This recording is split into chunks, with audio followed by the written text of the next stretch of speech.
Olá, muito bem-vindo, muito bem-vinda. Começa agora, Nos Caminhos da Comunicação, este projeto do Serviço Pastoral da Comunicação, com uma live formativa para você, sempre procurando ajudar na vivência cristã, na reflexão da comunicação bem encarnada na nossa vida. Né? Essas lives das quartas-feiras, elas permanecem no YouTube Paulinas Cursos, de modo que você pode revisitar, você pode usar para suas formações, para a sua oração. Se você ainda não se inscreveu, se inscreva, ative aí as notificações e você terá uma excelente formação contínua para você aí na sua casa, né? Cada dia a gente vai falando de uma temática que nos ajuda a viver a vida cristã. E nós acabamos aqui o mês de junho, um mês em que a gente celebrou muitas festas, São Pedro, São Paulo, né? E sobretudo São Paulo. Para nós paulinas, São Paulo é o inspirador de toda a missão.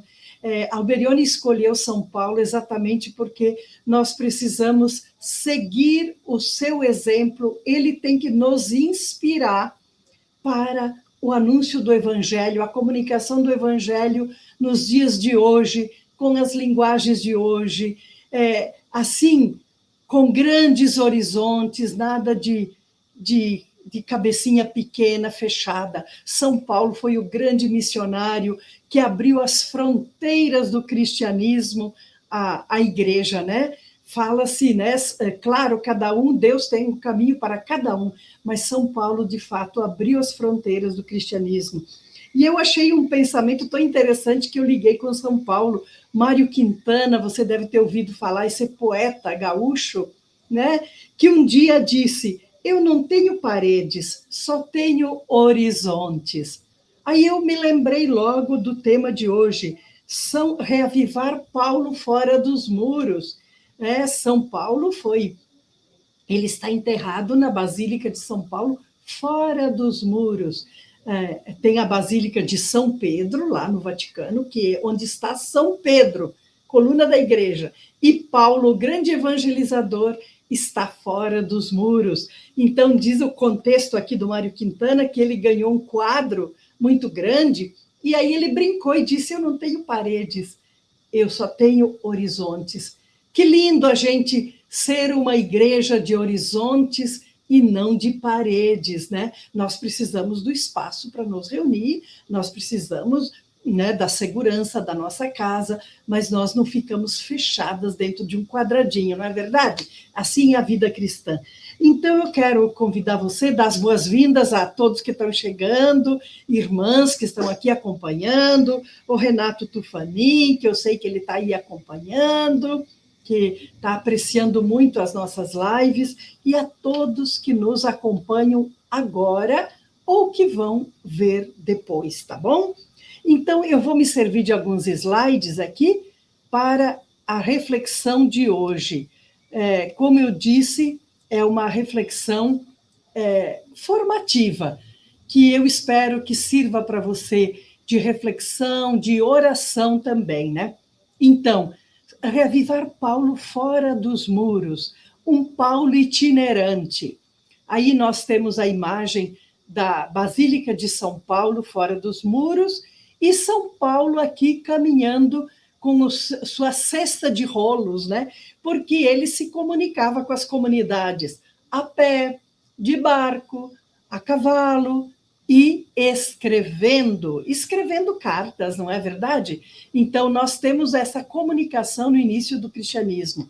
E essa expressão de São Paulo fora dos muros é do padre Pierre Babin, um padre francês que muito contribuiu na reflexão da comunicação audiovisual. Ele tem um centro de comunicação em Lyon, ele já é falecido hoje, mas o centro continua. Nós tivemos a alegria de fazer 2 seminários aqui no Brasil, depois eu tive a graça de estar lá, conhecer também o trabalho deles, muito voltado para o Oriente, para a Ásia e a África, né?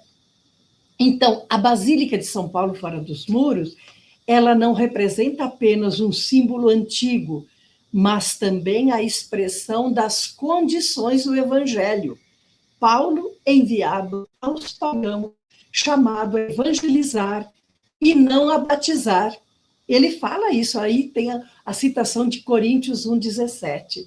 Então, como ele tinha uma formação eclética, ele sabia falar o grego, o aramaico, né? Então, ele conseguia falar com a cultura grega, conseguia falar o latim com os romanos, conseguia as várias línguas, né? Então, quando a gente conhece a língua, a gente consegue se relacionar mais com mais gente, não é verdade?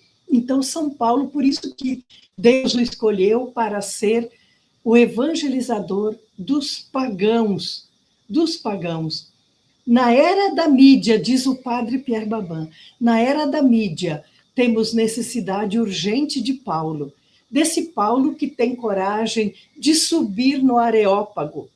O que era o Areópago? O Areópago era aquele lugar narrado nos Atos dos Apóstolos, em que ele foi, tinha lá, eles tinham muitos deuses, estava uma plaquinha, ao Deus desconhecido. Aí ele foi lá, eu vim aqui falar para vocês desse Deus desconhecido, Deus que fez o céu, que fez a terra, e foi pregando, porque o Areópago era um lugar eclético, um lugar das grandes novidades. É por isso que o Papa João Paulo II fala que os meios de comunicação hoje são areópagos, são lugares difíceis do anúncio do Evangelho. E a gente vai conversar mais sobre isso, né? Então, na era da mídia, rompendo antigas fronteiras, oferece à Igreja uma chance para renovar seu espírito e sua forma missionária. Por isso que hoje nós precisamos ser missionários, cara a cara, tete a tete, no trabalho, no metrô, no ônibus, onde você estiver, na faculdade, na escola, né? Em todo lugar onde você está no lazer, mas também nas redes sociais, mas também na mídia. Então, esse é o espírito de São Paulo, itinerante. A itinerância hoje nós estamos aqui evangelizando por uma plataforma digital, né? Então, as duas basílicas de Roma, São Pedro, no coração da cidade, e São Paulo, fora dos muros, são expressões das condições do Evangelho. Pedro, a rocha, guardião das raízes originais. Nós celebramos no dia 29 o dia do Papa. Pedro, a rocha que nos confirma na fé. Paulo, enviado aos pagãos, chamado não para batizar, mas para evangelizar. Na era da mídia, repetindo aqui, temos necessidade urgente de Paulo, desse Paulo que tem coragem de subir no Areópago. Não é verdade que às vezes a gente meio se encolhe, se intimida no anúncio do Evangelho? São Paulo foi o homem da coragem, não por si mesmo, mas ele dizia, pela graça de Deus. Então, pela graça de Deus, nós também temos essa graça de reavivar. Doravante, a igreja não é mais o grande prédio que domina a cidade, ela não é mais do que uma bandeira no campo internacional. Não é verdade que muitas igrejas ficam escondidas pelos prédios? Em muitos lugares, quer dizer, em outros tempos que nós não tínhamos prédios, a torre da igreja é sinal, continua sendo sinal. Quem vai na Praça da Sé aqui em São Paulo, quem vai em tantas cidades nossas, quanto, né, a torre é sinal. Mas hoje muitas igrejas estão escondidas, mas a igreja não é o prédio, a igreja somos nós que testemunhamos. Ontem era o prédio, o campanário, hoje a igreja não é mais a voz, mas uma voz.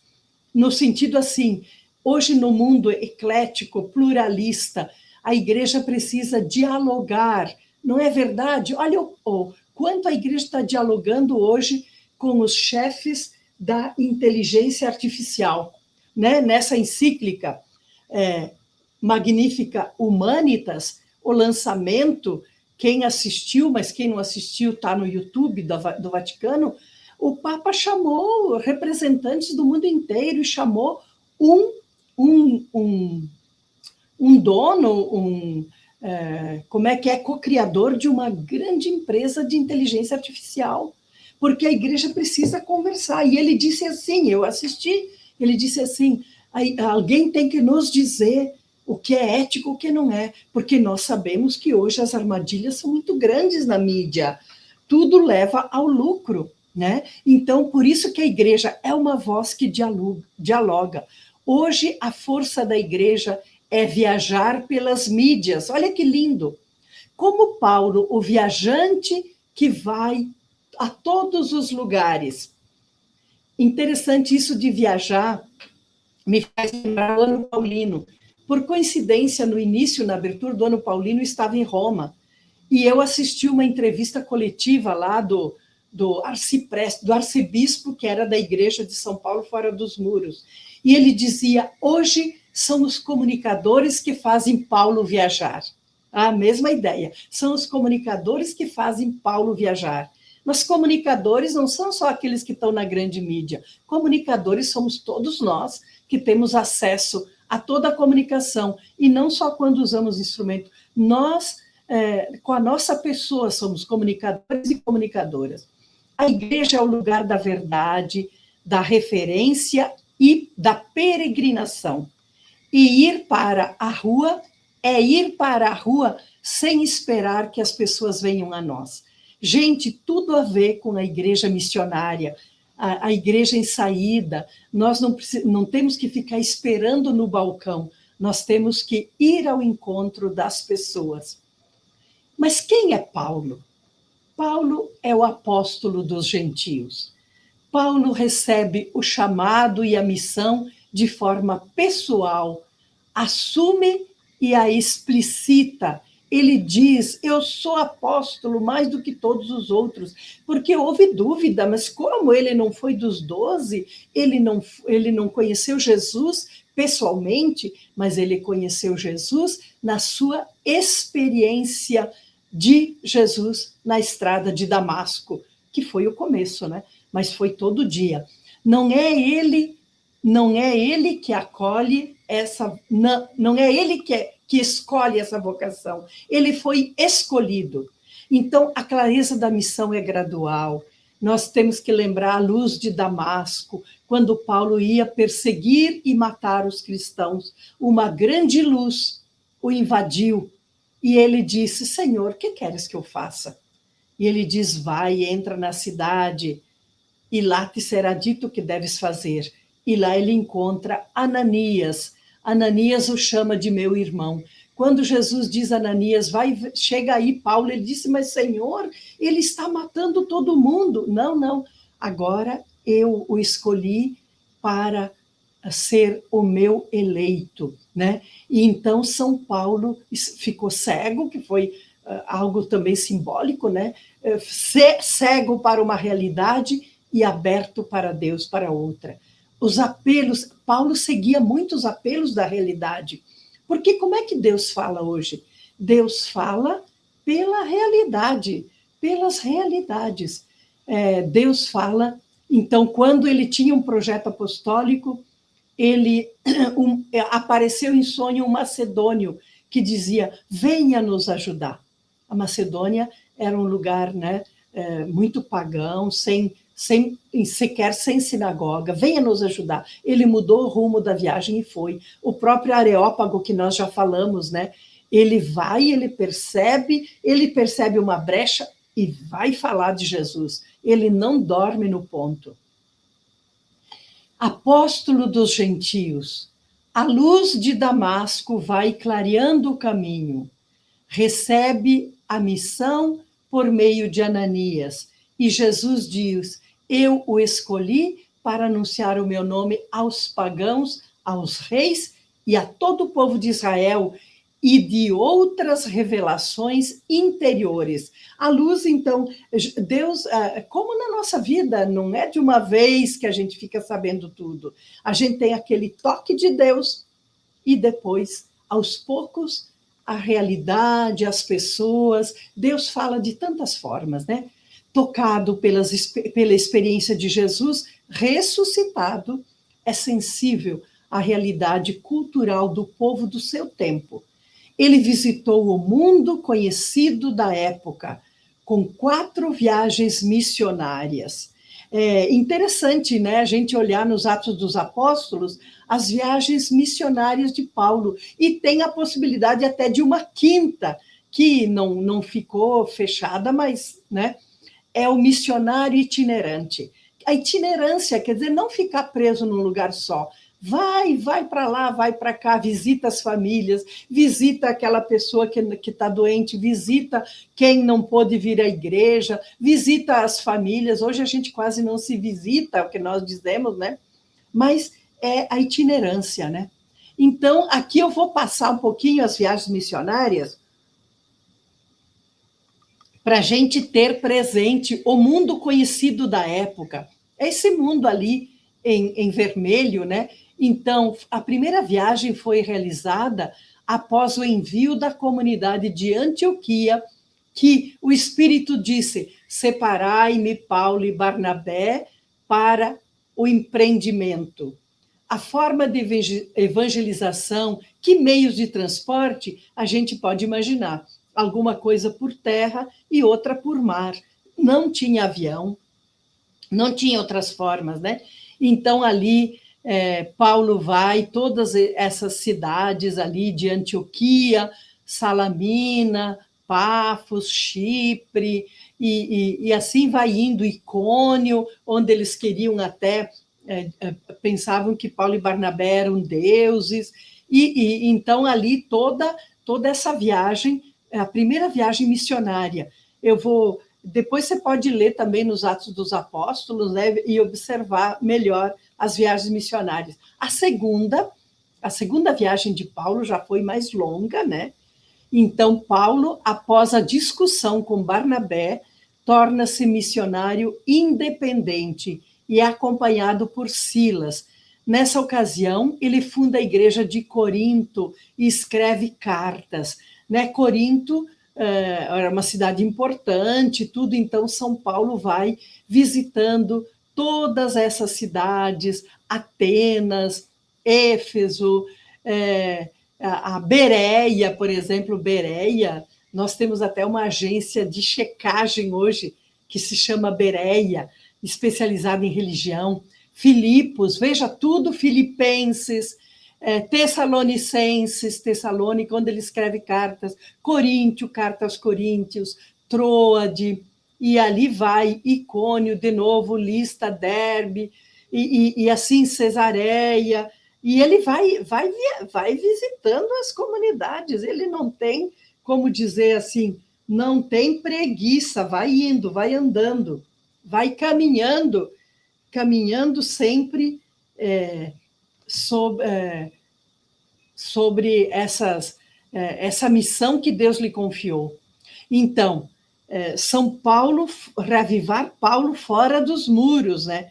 Paulo fez viagens missionárias. A terceira viagem missionária se destaca pela chegada em Éfeso. A viagem se inicia com a decisão de levar algumas ofertas à comunidade. Olha só. Havia comunidades passando muita necessidade, pobreza.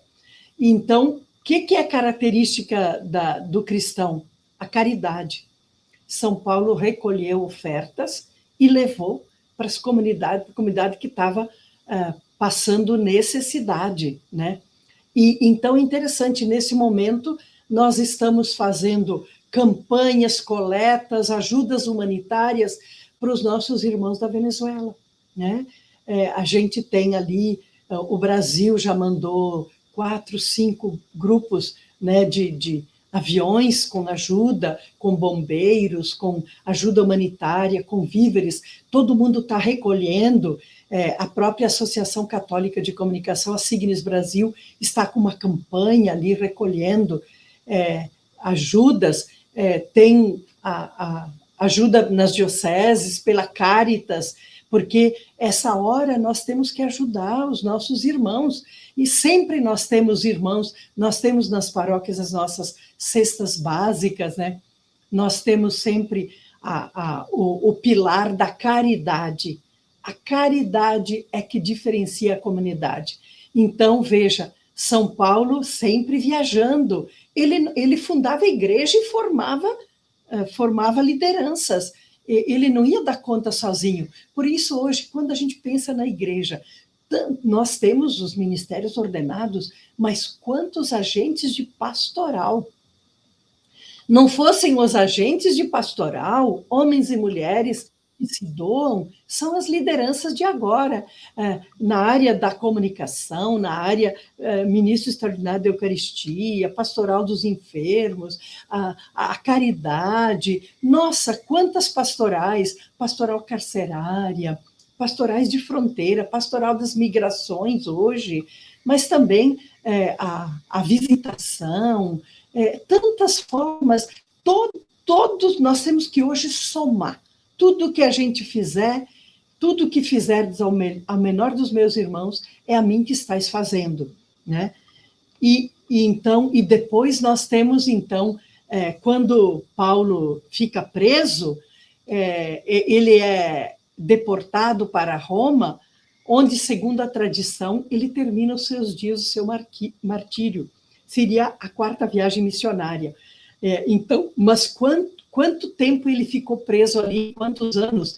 Então, por isso, outro dia, uma das irmãs fez uma palestra sobre a 5ª viagem de Paulo, porque ele sempre tinha o sonho de ir para a Espanha. Não há documentos, mas a tradição indica que esse tempo todo que ele ficou em Roma, teve um tempo que ele ficou meio solto, então ele deve ter ido à Espanha, né?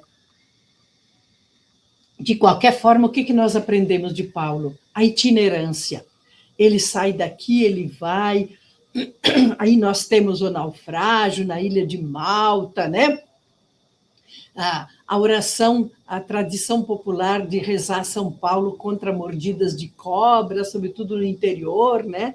Então, é interessante. Agora, nós, paulinas, na nossa tradição missionária, nós sempre fazemos viagens missionárias. A gente fazia sempre viagens missionárias para visitar as famílias, para renovar a família cristã. Às vezes, agora a gente faz missões. Por exemplo, agora as irmãs em São Luís do Maranhão acabaram uma missão de uma semana na paróquia São Paulo Apóstolo, a novena a São Paulo Apóstolo, né? Então, essa presença, foi uma irmã aqui de São Paulo para ajudar, às vezes vai para outro lugar, às vezes a gente faz missão numa paróquia, e não só nós, todo mundo faz missão. Então, vamos nos inspirar sempre nas viagens missionárias de São Paulo, né? Então, e São Paulo, como é que foi a comunicação nas comunidades com São Paulo? Ele se deixava tocar pelo Espírito Santo e pela realidade, né? É interessante, eu já mencionei a Macedônia, né? Está em Atos 16, 9 a 16. Mesmo em meio à missão, Paulo mantém o seu olhar interior atento ao Espírito. Paulo e Timóteo estavam em Troade, preparando-se para irem a Bitínia, quando ele teve uma visão. Em sua frente estava de pé um macedônio que lhe suplicava: venha para a Macedônia e ajude-nos. Que interessante. Depois dessa visão, Paulo e seus companheiros partiram imediatamente para a Macedônia, pois estavam convencidos de que Deus acabava de chamá-los para o anúncio do Evangelho. Esse fato me faz lembrar uma experiência que eu vivi uma vez. Eu estava num encontro de rádios comunitárias católicas, e quando nós tínhamos uma associação de rádios comunitárias, depois até com as mudanças fechou, mas aí um senhor de uma cidade, um jovem senhor, chegou para mim e disse assim: irmã, a senhora tem que nos ajudar. Irmã Helena, a senhora tem que nos ajudar. Eu falei, mas como assim? Eu nunca tinha visto, eu não sei como é que ele me conheceu, e qual era a ajuda que ele precisava. Ele era de uma comunidade de vida e eles tinham não sei quantas horas de rádio alugada numa rádio da cidade, e eles não tinham formação na área de rádio. Aí eles precisavam de formação. Eu disse, aí era uma cidade longe, que eu não tinha perspectiva. Eu falei, mas eu não tenho perspectiva de passar por lá. E eles também não tinham condição de pagar a minha passagem. Então, assim, a pobreza com a pobreza, né? Aí eu pensei, ficou aquilo no meu coração. E eu senti como se fosse o macedônio que viesse me dizer, venha nos ajudar. Aí, quando eu voltava de um outro evento, em outra cidade, desdobrei a passagem, parei ali, dei o curso e depois vim embora. Então, eu senti como, é interessante, me veio na hora na cabeça o macedônio. Então, quantas vezes na sua vida também aparece o macedônio dizer, venha nos ajudar. E a gente fala, mas meu Deus, essa pessoa nem me conhece, né? Deus vai falando. Então, Paulo se deixava tocar pelo Espírito e pela realidade. Nós temos aí a Macedônia. Nós estamos falando de reavivar Paulo fora dos muros, porque a palavra de Deus não está presa, ela vai, ela voa. E aí, a linguagem da modulação. O que é a linguagem da modulação? É a que chega às pessoas e as toca. O que é a linguagem da modulação? A fé, isso aqui é também do padre Pierre Babin, a fé é mais profunda do que a razão. A linguagem da modulação, ela vem da vibração de uma alma diante da outra alma.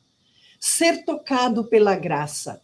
A fé se propõe e não se impõe. Então, quando você está numa liturgia, quando você está fazendo uma palestra, a vibração, quer dizer, você tomado pelo Espírito de Deus, você fala, comunica para as outras pessoas, e a outra pessoa, ela está na mesma sintonia, ela se sente tocada pela graça. Hoje nós temos que vibrar, não basta aquela coisa racional ou por obrigação. Não, não, não, não. Hoje nós temos que vibrar. É a graça de Deus que nos faz vibrar, porque nós acreditamos. Então, a igreja propõe, não impõe. Falar na mídia é aceitar o pluralismo. Então, você fala ali, você fala testemunhando como quem fez a experiência de Jesus. E os outros vão perceber que a sua palavra não é vazia, mas é de quem fez a experiência de Jesus. Então, nós estamos falando aí também da comunicação de Paulo com as comunidades, porque Paulo é sinônimo de comunicação. Comunicação na pessoa dele, comunicação pelos escritos, comunicação pelas visitas, pelo interesse pelas comunidades, pela formação. Então, o encontro pessoal. Paulo ia onde as pessoas estavam, por isso as viagens. Ele ia ao encontro das pessoas. Paulo foi estabelecendo contato com as comunidades antes de forma pessoal. Visitava pessoalmente as cidades, reunia grupos e ia solidificando o relacionamento humano e o caminho da fé. Onde havia sinagoga, as visitava por primeiro. Ele era judeu, então o lugar oficial eram as sinagogas. No início, os cristãos não tinham lugar para se reunir. Se reuniam nas casas, se reuniam na beira do rio, né? Como foi na Macedônia. Onde havia sinagoga, ele visitava por primeiro. Onde não havia, reunia-se nas casas, até na beira do rio, como aconteceu em Filipos, uma das principais cidades da Macedônia e que tem direito de colônia romana. Ali nós temos, né, o encontro com as mulheres, com Lídia, a Lídia que abriu as portas do cristianismo para a Europa, né? Então, aqui, ó, em Filipos, Paulo prega à beira do rio. Lídia abre as portas ao evangelho na Europa. A presença da mulher no ministério de Paulo e da evangelização da igreja desde os primórdios.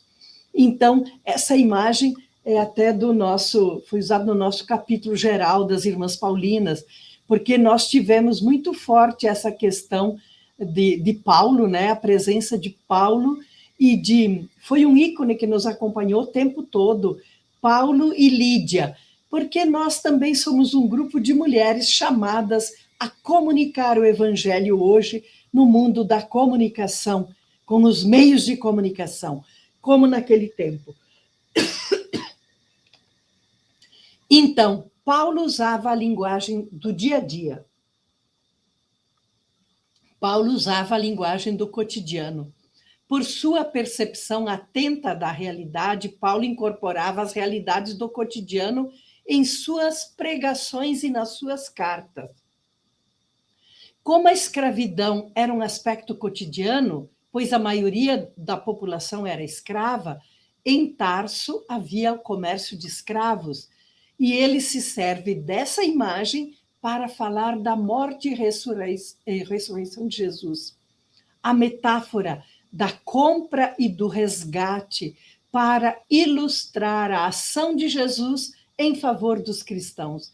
Quer dizer, você não é mais escravo, você é filho, você foi resgatado. Era o que estava na cabeça das pessoas, né? Quando a gente olha para a história do Brasil, o nosso período da escravidão, a comercialização de escravos, aqui no centro de São Paulo, né? Nós temos lugares onde os escravos eram comercializados, depois onde eram vendidos, onde eram enforcados, né? Aqui na Praça da Liberdade, é uma história, por isso que o nome Liberdade, né? Hoje é um bairro asiático, mas no tempo da escravidão, eles eram ali mortos, e eles clamavam pela liberdade, né? Sempre Paulo falava por metáforas, por uma linguagem simbólica, né? Como nós usamos hoje, né?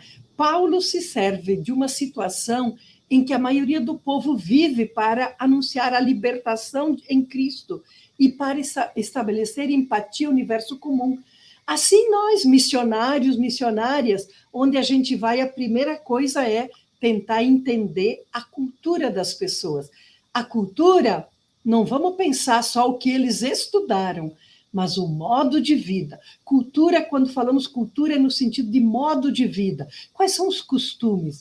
O que é mais importante para as pessoas? Como elas vivem? O que é importante, né? Então, Paulo era conhecedor do ambiente cultural das cidades, que eram ricas em arte, arquitetura, esportes, né? Paulo se serve desses conceitos para elaborar a sua metáfora de parada militar, tinha as Olimpíadas, né? Então, a gente corre num estádio, né? Mas não é só quem ganha, nós todos estamos correndo ao encontro de Cristo. E para falar da força e da fraqueza do apóstolo, ele dizia assim, esse tesouro, o tesouro da fé, o tesouro da vocação, nós o levamos em vaso de barro. O tesouro da fé nós levamos em vaso de barro. Isso aqui nós temos que ter muito forte para nós. Nós temos tantas fragilidades, tantas limitações, tantos pecados. E como que Deus nos escolhe? É para a gente também exercitar a misericórdia com a gente mesmo e com os outros, porque nós somos só vasos de barro que carregam o tesouro da graça de Deus. Ainda a linguagem das metáforas. Eu botei umas figurinhas aí para iluminar, né? O enxerto. Quanto enxerto que a gente fazia, ou que o agricultor faz, né? Você põe 2 raminhos junto, né? Diz que os japoneses fazem muito também, mas também na cultura, na agricultura se faz, né? A natureza, nós somos oliveira silvestre, mas enxertados em Cristo, nós nos cristificamos, né? Então, hoje a gente fala de transgênico, né? Mas, quer dizer, hoje, eu que sou oliveira silvestre, enxertada em Cristo, eu me torno uma nova criatura. Paulo escrevia cartas, então ele dizia assim: vocês são a nossa carta escrita em nossos corações. Olha que imagem linda. Vocês são a nossa carta escritas em nosso coração. O perfume, somos para Deus o bom perfume de Cristo. Que maravilha, né? O bom perfume de Cristo. O corpo, quanto que ele fala na carta aos Coríntios, né? Nós somos um corpo com muitos membros. Cada corpo, cada membro tem sua função, mas a cabeça é Cristo. Todos nós estamos juntos, ninguém é mais que o outro. O braço não pode dizer para a mão isso, o pé não pode falar isso, o olho, cada um de nós, o corpo, a gente só entende o nosso limite quando nós quando o nosso corpo, né, digamos, quando tem alguma disfunção, quando você tem problema no olho e fala: ah, meu Deus, o meu olho sempre funcionou tão bem. Também, ó, sino que toca. Na primeira carta aos Coríntios, capítulo 13, que é o hino da caridade, ele fala, né? Nós temos que ser verdadeiros. Se eu falar a língua dos homens, dos anjos, mas não tiver amor, o que adianta? Eu sou como um sino que toca, mas é vazio. Então, a necessidade de viver em profundidade a palavra de Deus e de viver, a palavra tem que se tornar carne em nós. Ainda São Paulo com as comunidades, né? Ele visitou, né, Tessalônica e Bereia, foram comunidades muito queridas, né, de São Paulo. Tessalônica mostra-se, então, invejosa, intolerante, violenta, incapaz, manipuladora. Olha aí, não eram santos, não, por isso que São Paulo escreveu. E foi a primeira carta do Novo Testamento, foi a primeira aos Tessalonicenses, né? Bereia, mais aberta, mais disponível, mais acolhedora. Então, veja, nós também vivemos essas realidades, às vezes, por quê? Pela nossa riqueza e pela nossa limitação de pessoas, mas a nossa meta, o nosso horizonte é sermos comunidades abertas, maduras, missionárias, que dialogam, comprometidas com a prática solidária, né? É importante a solidariedade. Quando tem grandes catástrofes, a gente se mexe, mas no dia a dia, a gente ser solidário com quem está do nosso lado. Paulo no Areópago. Essa pintura é do Cláudio Pastro, da nossa capela aqui, Jesus Mestre, a capela aqui em São Paulo, né? O discurso de Paulo no Areópago de Atenas estabelece um paradigma, ou seja, um modelo muito claro que nos diz respeito à prática evangelizadora e aos desafios dos cristãos nas primeiras décadas. Os pagãos estavam muito abertos a novidades religiosas. Paulo aproveita o espírito de religiosidade dos pagãos para fazer a sua proposta de identificação do Deus desconhecido. Interessante, né? Tanto que alguns disseram, sim, quando Jesus falou, esse Jesus é aquele morto e ressuscitado. Pronto, falou da ressurreição, alguns saíram e disseram, nós vamos te ouvir outra vez.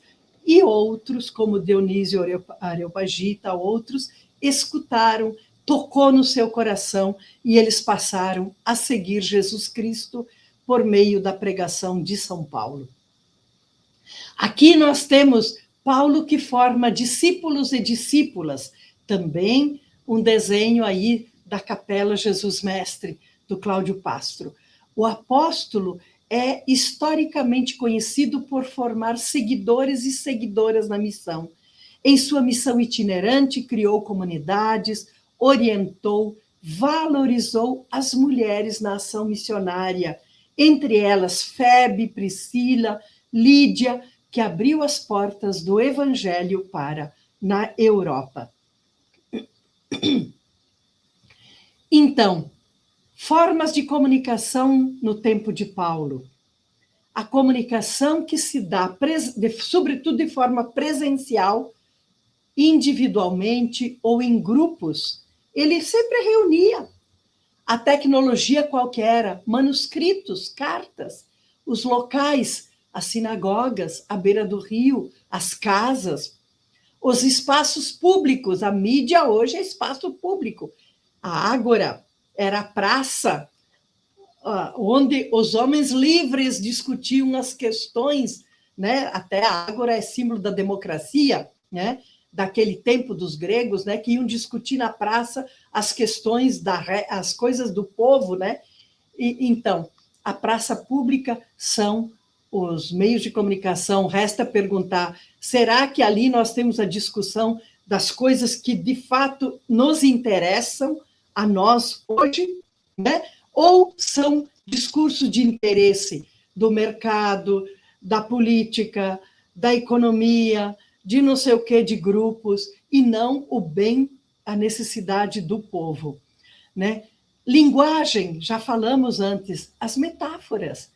E hoje, os desafios nossos hoje, como entrar no mundo, na cabecinha das pessoas. O que é que está na cabeça das pessoas? O que é que está na cabecinha de uma criança que chega na catequese e que só jogou games e que só se formou pelas imagens da mídia, que o seu ídolo não é Jesus Cristo, não é Nossa Senhora, às vezes é desconhecida. Quantas crianças chegam na catequese sem saber NADA, né?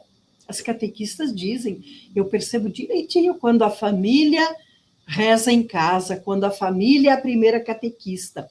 Então, o nosso desafio também de lideranças religiosas na catequese, na formação, de entrar no mundo das pessoas. Nós é que temos que entrar no mundo das pessoas, como Paulo no seu tempo. Síntese, um pouco, vamos juntar um pouquinho as coisas. Paulo se deixava tocar pelo espírito e pela realidade. Ele tinha encontros pessoais, ele ia onde as pessoas estavam. Formou comunidades e lideranças. Fez sua comunicação por cartas. Usava uma linguagem do dia a dia, a linguagem que as pessoas entendiam. Porque comunicar não é falar bonito, é se fazer entender, não é verdade? Usava metáforas, figuras de linguagem, né? Tessalônica e Bereia, exemplo de comunidade madura e comprometida. E eu acho que assim também fica muito o espírito de conversão, né? Cada dia escutar o espírito, viver em contínua conversão. E aqui eu queria... Paulo continua na presença e orientação da igreja. Acho que é importante nós trazermos isso, né? O Papa Leão XIII, nós estamos aqui com a carta do Papa Leão XIV, mas o Papa Leão XIII, de 1810 a 1903, ele foi um Papa do tempo da Revolução Industrial. O primeiro Papa a dar entrevista a jornalistas, o primeiro Papa a pousar para o cinema, porque o cinema era emergente naquele tempo, começava. A primeira encíclica social que ele escreveu, Rerum Novarum, sobre a questão operária. Então, ele procurou, naquele tempo, como igreja, ajudar nos direitos humanos, nos direitos dos trabalhadores, porque o povo saía do interior, ia para a cidade, começavam as fábricas, não tinha direitos trabalhistas, nada. Então, hoje, se a gente olhar no ponto da comunicação, hoje o povo não... Naquele tempo, né, foi dito, hoje, pelo Papa Leão XIII, ele disse, hoje o povo não forma outra opinião e não regula sua vida, senão pela leitura dos jornais. Os jornais eram o meio de comunicação no fim do século XIX, começo do século XX. É dever dos católicos sustentar eficazmente a boa imprensa. Olha a sabedoria, a lucidez do Papa Leão XIII. E depois nós vamos para Leão XIV. E um bispo da Alemanha, né, von Kettler, é dele essa frase, se São Paulo voltasse ao mundo, ele se tornaria jornalista. A gente fala muito essa frase, mas eu fui procurar de quem era essa frase, né? E nós temos agora o Papa Leão XIV, com esta encíclica, né? Magnificat Humanitas, a primeira encíclica de Leão XIV sobre a salvaguarda da pessoa humana na era da inteligência artificial. Ele lançou, né? Ela foi assinada no dia 15 de maio e publicada no dia 25 de maio deste ano, né? E 135 anos depois da Rerum Novarum. Veja a continuação do magistério da Igreja. E do que fala essa encíclica? Da inteligência artificial. Está aí para a gente estudar. Nós já fizemos 2 lives, que depois o Miguel pode até colocar aí no link, o link. Fizemos 2 sobre essa encíclica, com o professor João Décio e com o professor... um outro professor ali, que depois ele vai colocar, né? Então, a encíclica Magnificat Humanitas é dedicada à proteção da pessoa humana na era da inteligência artificial. A data carrega o claro peso simbólico. 15 de maio marca os 135 anos da Rerum Novarum, a grande encíclica de Leão XIII, de 1891, sobre a condição dos trabalhadores durante o auge da industrialização. O paralelo é explícito e claramente intencional. Assim como Leão XIII priorizou a dignidade do trabalho na Revolução Industrial, Leão XIV prioriza a dignidade da pessoa na perspectiva, torna-se uma declaração na perspectiva da inteligência artificial, né? A pessoa na revolução digital, desculpe, né? Leão XIV prioriza a dignidade da pessoa na revolução digital. Até mesmo o nome do Papa, lido sob esta perspectiva, torna-se uma declaração de continuidade, a convicção de que a doutrina social da Igreja tem algo urgente a dizer sobre as máquinas de aprendizagem. Olha, isso é muito profundo, convido você a ler ali individualmente nos grupos, a ver o que já fizemos de lives, não só aqui no CEPAC, na Paulinas Cursos, mas em outros, né? Então, a inteligência artificial, aqui alguma coisa, né, sobre a encíclica, né? As comissões envolvidas na preparação dessa encíclica. O documento preparatório foi Antiqua et Nova, sobre inteligência artificial. A Igreja está dentro desse pensamento. Quando a gente falava assim, temos que dialogar com a sociedade, aqui é um exemplo de diálogo com a sociedade. Comissões envolvidas, dicastério para a doutrina da fé, dicastério para a cultura e a educação, dicastério para a comunicação, Pontifícia Academia para a Vida e as 2 pontifícias academias de ciência e ciências sociais. O que é dicastério? São os ministérios do Vaticano. O Vaticano é um Estado, ele tem os ministérios. Então, ele tem os dicastérios, cada um ocupa. Nós temos o dicastério também da vida consagrada, só para a vida religiosa. Então, alguma coisa. A inteligência artificial não é mais apenas um objeto de reflexão ética, é uma realidade que já permeia a própria vida da Igreja. Comunicação, instituições educacionais, processos doutrinais e diplomacia. Fingir o contrário seria uma forma de negação. Temas centrais, a dignidade humana. A questão da guerra justa, armas autônomas letais que operam sem supervisão humana. A encíclica condena, denuncia fortemente isso, que é feito pela inteligência artificial. Inclusive, a morte daquelas crianças todas, né, foi planejado pela inteligência artificial. Então, não é um soldado que mata, mas é algo que eu programei. A revolução da IA ameaça esvaziar essas práticas humanas fundamentais, priorizando bens externos em detrimento dos internos. E Jesus, então, a gente já vai indo aqui para o nosso final, Jesus nos convida, vinde a mim todos, vamos povoar o continente digital de esperança e ações construtivas.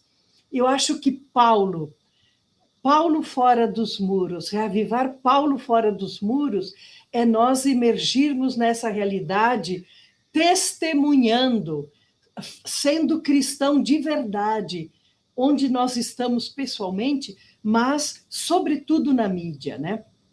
E, então, evangelizar é criar comunhão a partir das comunicações, comunhão com Deus, consigo mesmo, com os outros, com o cosmos, com a natureza. O diálogo pluralista é o seu caminho. A mensagem é o corpo. Quer chamemos de testemunho, história, filme, televisão, a materialidade está ali na mensagem. A missão são os corpos que se congregam, são as redes que se criam, quer chamemos de igreja local, de rádio, de internet ou comércio, diz o padre Pierre Babin. Nossa missão na era das mídias é a unidade do mundo na diversidade. É a comunhão, gente. Nós não podemos alimentar discursos de ódio e de divisão. O que é reavivar Paulo fora dos muros hoje? Aqui a foto da Catedral da Sé, que fica ali, esse símbolo forte da cidade, não só de São Paulo, mas do cristianismo. É viver e atualizar a itinerância de Paulo, tanto na comunicação presencial, como no uso das redes sociais digitais. Ter presente nossa missão de cristãos, de ser testemunhas evangelizadores. É viver como Paulo. É viver como Paulo, no diálogo e no respeito às culturas, religiões, não perdendo a oportunidade de pregar com a palavra, com o testemunho, as atitudes. É viver a vida cristã com novo ardor missionário, novas linguagens, novos métodos. Lanço-me para a frente, como dizia São Paulo. E aqui São Paulo, protegendo os comunicadores, os jornalistas, os cristãos na era digital. Ser Paulo vivo hoje na cultura da comunicação, aí estão os nossos contatos, Paulinas Cursos, Universo Paulinas, as redes sociais. Então, vamos nos sentir assim, abençoados e protegidos por São Paulo. São Paulo é o pai. Eu sempre digo, São Paulo vai na frente com a tua espada, né? A gente fala, Maria passa na frente. Eu digo, sim, Maria, mas Paulo vai na frente, abre o caminho para nós.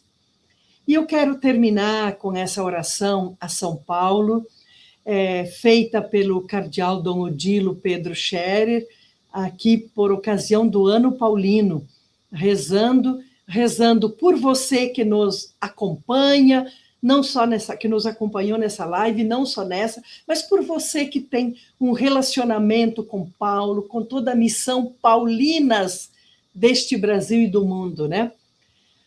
Que São Paulo abençoe a todos, que ele dê coragem, sobretudo nos dê muita coragem e inspiração apostólica. Reze comigo.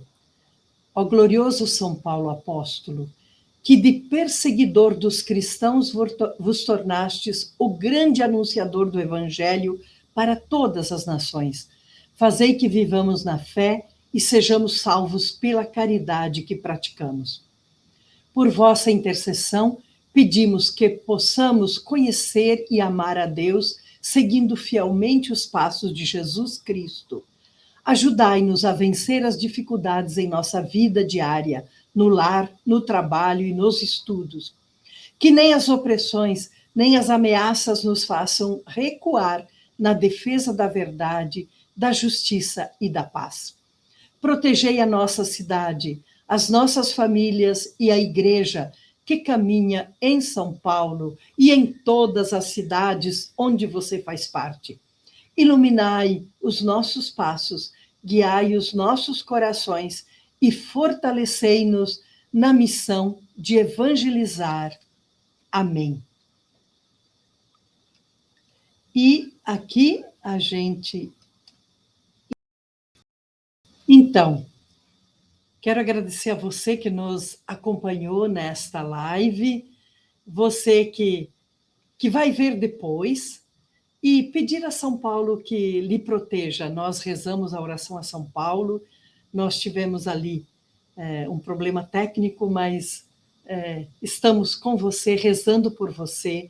Nós, Irmãs Paulinas, rezamos sempre por você, por todas as pessoas que nos acompanham, pelas suas intenções. Vamos confiar a São Paulo. E na próxima quarta-feira, quero convidar você a acompanhar a live de quarta-feira, que vai ser pesquisa em comunicação. Pesquisa em comunicação para crescer. Nós vamos fazer com os alunos do curso de pós-graduação do CEPAC, os que estão concluindo, então, o seu terceiro módulo, eles vão compartilhar as pesquisas que eles estão fazendo no campo da comunicação. São agentes de pastoral, são padres, seminaristas, a mediação da irmã Joana Puntel.